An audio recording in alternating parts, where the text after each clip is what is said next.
Hello friends, नमस्कार। एक बार फिर से हम आप लोगों का इस यूट्यूब चैनल पर स्वागत करते हैं।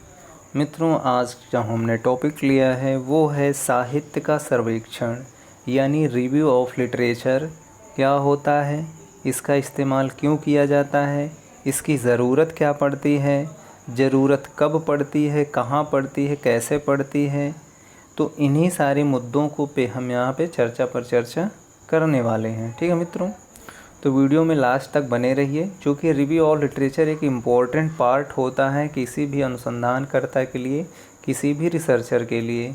तो उस सारे दृष्टिकोण को ध्यान में रखते हुए साहित्य का सर्वेक्षण किस तरीके से किया जाता है और क्यों किया जाता है, तो बेसिक क्वेश्चन आपके पास ये होता है।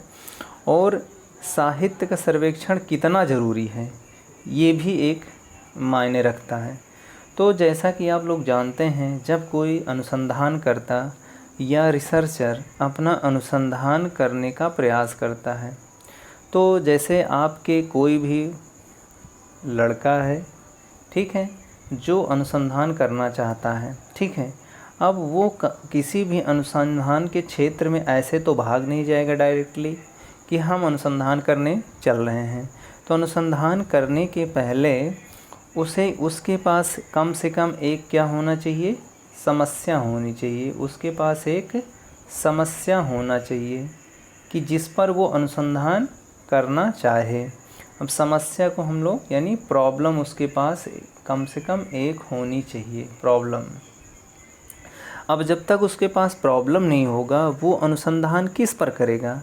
तो सबसे पहले उसको प्रॉब्लम बनाने के लिए सबसे कठिनाई का सामना करना पड़ता है। तो इस कठिनाई को रिज़ॉल्व करने के लिए जब अनुसंधान करता वो कभी अपने गाइड के पास जाता है, यानी अपने गाइड के पास जाता है, प्रोफेसरों के पास जाता है और उनसे पूछता है कि हम किस टॉपिक पे अपना अनुसंधान करें या रिसर्च करें। तो वो गाइड या जो भी उनके प्रोफेसर्स होते हैं वो उनको यही बताते हैं सबसे पहले कि आप जा कर के पहले साहित्य का सर्वेक्षण करिए। क्या करिए, साहित्यों का सर्वेक्षण करिए। पहले साहित्यों का सर्वेक्षण करिए। अब साहित्यों का सर्वेक्षण करने के लिए तो बोल दिया जाता है, लेकिन सबसे उसमें मेन इम्पोर्टेंट बात होती है कि उस अनुसंधानकर्ता का इंटरेस्ट किस क्षेत्र विशेष में है। तो सबसे पहले साहित्यों का सर्वेक्षण करने के लिए अनुसंधानकर्ता को फिर ये डिसाइड करना पड़ता है कि उसका इंटरेस्ट एरिया क्या है। क्या मित्रों, इंटरेस्ट एरिया का चयन करना होता है। इंटरेस्ट क्षेत्र का चयन करना होता है, इंटरेस्ट एरिया का चयन। जब इंटरेस्ट एरिया का चयन हो जाता है तो वह उस इंटरेस्ट एरिया क्षेत्र विशेष से रिलेटेड जितने भी जर्नल होते हैं या उन क्षेत्रों पे जितने शोध हुए होते हैं, ठीक है, जितने पेपर पब्लिश किए गए होते हैं, पेपर्स जो है पब्लिश किए होते हैं, उन सब का अनुसंधान करता है। क्या करता है, उसकी रीडिंग करता है, उसको पढ़ता है,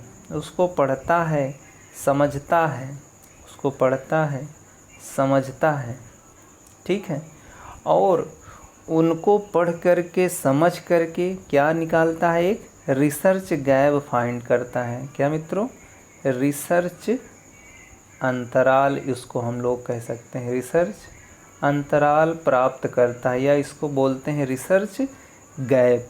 जब रिसर्च गैप प्राप्त हो जाता है तो उसी रिसर्च गैप यानी रिसर्च अंतराल के अंतर्गत वह एक प्रॉब्लम को क्रिएट कर लेता है। ठीक है मित्रों, क्या कर लेता है, एक प्रॉब्लम, यानी फिर उस समय वह एक समस्या का निर्माण कर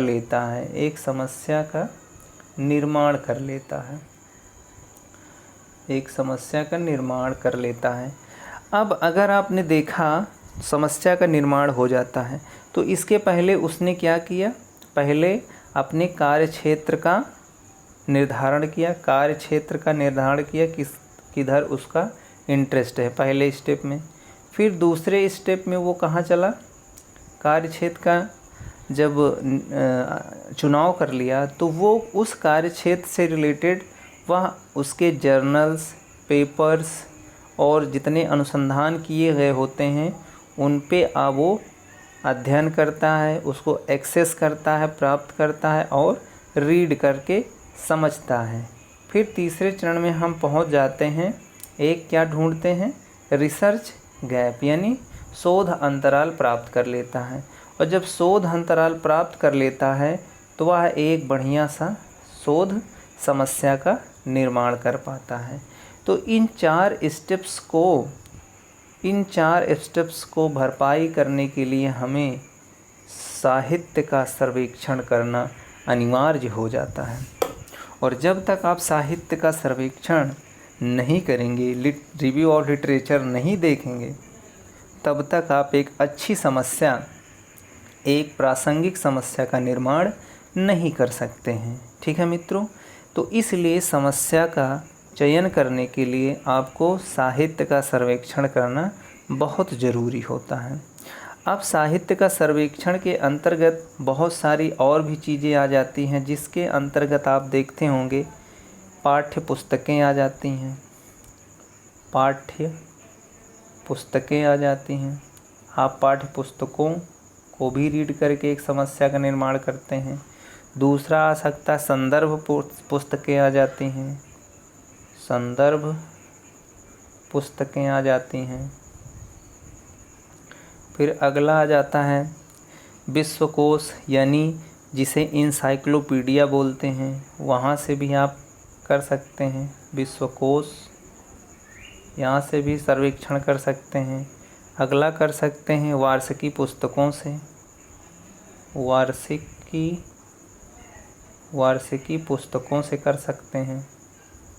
ठीक, अगला कर सकते हैं प्रकाशित प्रबंध, यानी पब्लिश्ड थीसिस जो होती हैं, प्रकाशित प्रबंध। ठीक है, तो इस तरीके से प्रकाशित प्रबंध हैं, अप्रकाशित अनपब्लिश्ड थीसिस भी होती हैं, और सावधिक पत्रिकाएं भी हो सकती हैं, सारांश पुस्तिकाएं हो सकती हैं, ग्रंथ सूचियां हो सकती हैं। इस तरीके से इंटरनेट हो सकता है, कंप्यूटर हो सकता है, बहुत सारी समाचार पत्र हो सकते हैं, वहाँ से भी एक अच्छी समस्या का चयन कर सकते हैं। तो साहित्य का सर्वेक्षण मुख्यतः समस्या की खोज करने के लिए हम लोग करते हैं। क्या मित्रों, समस्या का निर्माण करने के लिए साहित्य का सर्वेक्षण मुख्य रूप से किया जाता है। तो आज हम वीडियो यहीं तक रखते हैं, फिर हम नए विषय वस्तु के साथ आते हैं। तब तक के लिए मित्रों, जय हिंद।